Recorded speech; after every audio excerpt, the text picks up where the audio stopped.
Welcome back to the deep dive.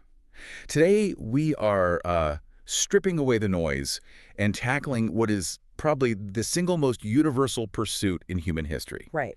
It's the one thing that every single person, I mean, regardless of where they live, what they do, how much money they have, it's what we're all actually chasing. And yet, if you look at the data, it's the one thing we're consistently terrible at actually catching. We are talking about happiness. Yeah. But here's the hook, and this is what really got me when I was digging into the research for today. Okay. Most of us operate under this assumption that happiness is something you find. You know, like you get the promotion, you buy the new car, you find the perfect partner, and then boom, happiness just arrives.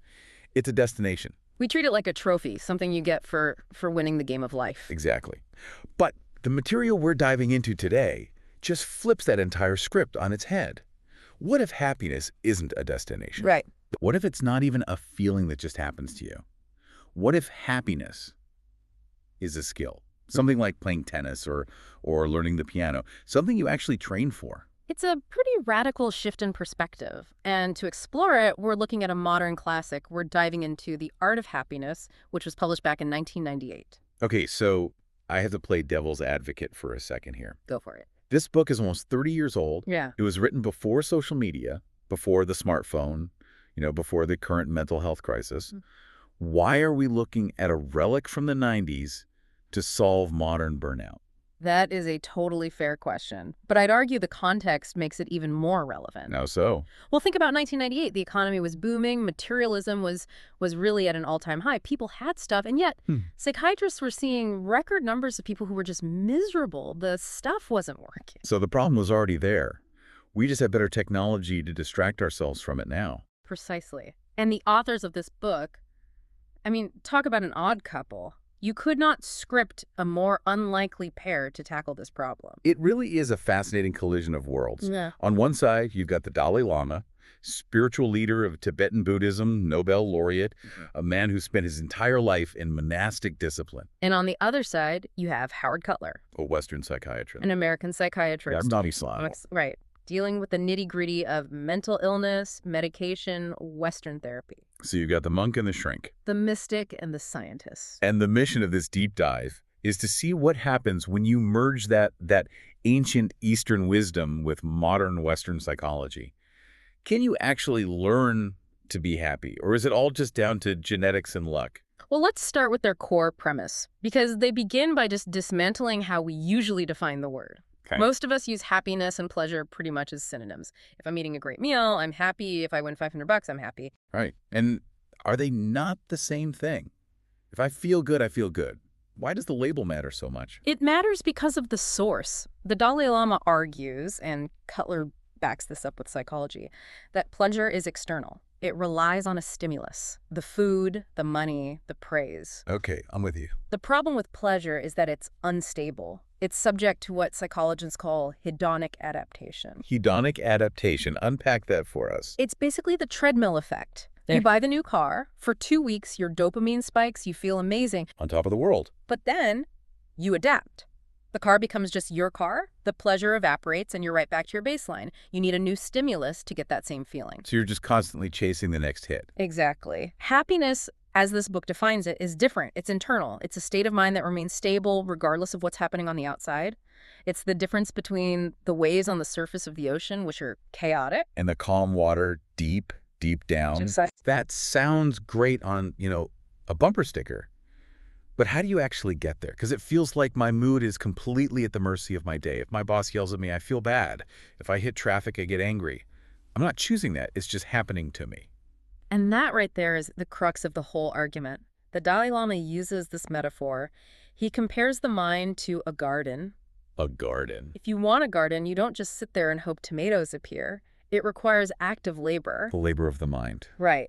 And there are two really distinct actions involved, weeding and watering. Okay, let's break those down. What is weeding in a neurological sense? Weeding is the active identification and removal of negative emotions. So anger, jealousy, hatred, greed. The argument is that we're usually so passive about these. We treat anger like the weather. Oh, I woke up angry today. Guess it's raining. But the gardener says, no, that's a weed. I'm pulling it out. Exactly. You have to actively intervene. You don't just let the thought take root. And watering, then, is the flip side. It's the active cultivation of positive emotions.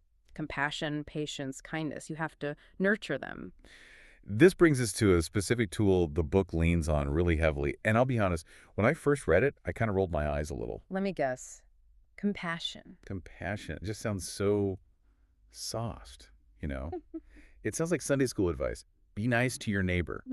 I'm over here trying to figure out how to stop having anxiety attacks, and the advice is be nice. I totally get that reaction, but this is where the Dalai Lama pulls a kind of jujitsu move on the concept. Okay. He doesn't frame compassion as some charitable act for others. He reframes it as a matter of extreme self-interest. He calls it wise selfishness. Wise selfishness. I love that term.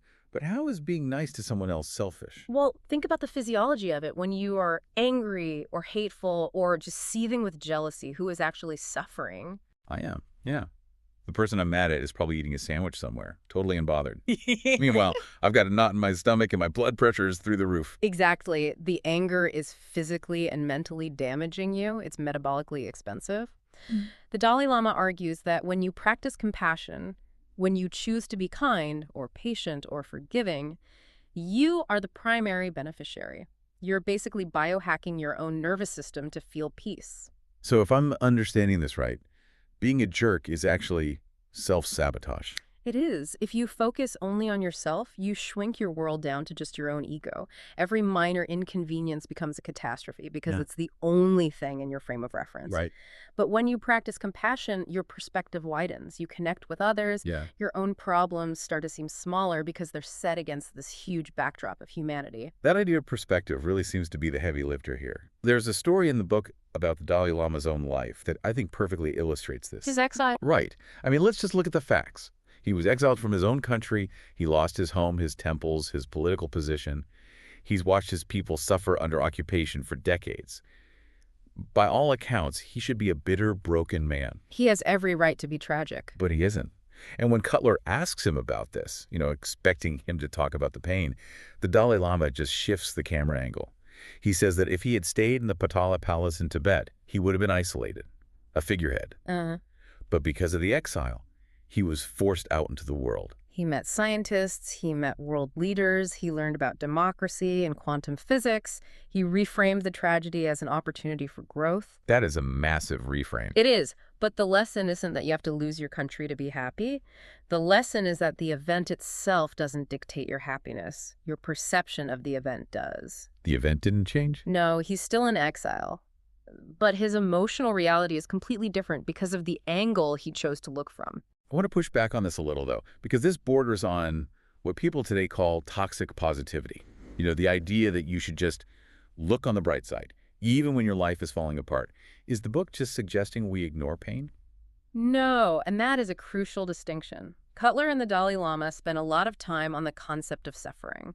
And this comes straight from Buddhist philosophy, the first noble truth. Which is that life is suffering. Essentially, yes, suffering is inevitable. Old age, sickness, death, loss. It's just baked into the contract of being alive. The view here is that Western culture tries to deny this. We hide death. We hide aging.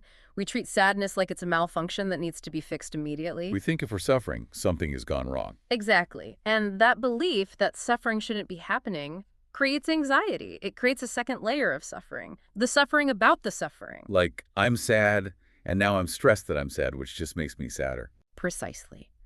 The Dalai Lama argues that by accepting suffering as a natural, unavoidable part of the flow, you remove that extra layer of resistance. You build resilience. It's like standing in the rain. You can stand there and get wet, or you can stand there, get wet, and scream at the clouds. You're going to get wet either way. The screaming just exhausts you. It's conserving your energy for what you can actually control. This connects to another big theme they touch on, which is interdependence. I mean, we live in a culture that worships the self-made man. Independence is the ultimate goal. And the book argues that that is a total hallucination. A hallucination. That's a strong word. Well, just look at the facts. Did you make the microphone you're speaking into? Did you grow the coffee you drank this morning? Did you pave the road you drove on? No, of course not. We are utterly, completely dependent on thousands of other humans for our survival every single day. The Dalai Lama suggests that loneliness often comes from this false sense of independence, the ego trying to separate itself from the pack. Happiness comes from recognizing that web of connection. You aren't alone. You are part of a massive organism. Okay, so we've got the philosophy down. We have the garden, wise selfishness, reframing, interdependence. But this isn't just about theory.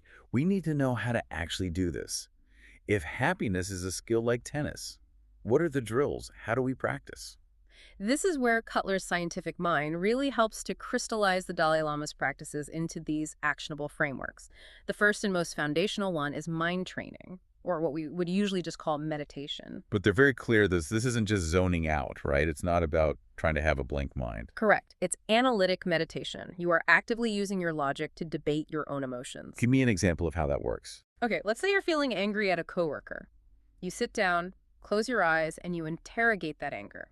You ask yourself, is this anger useful? Is it solving the problem?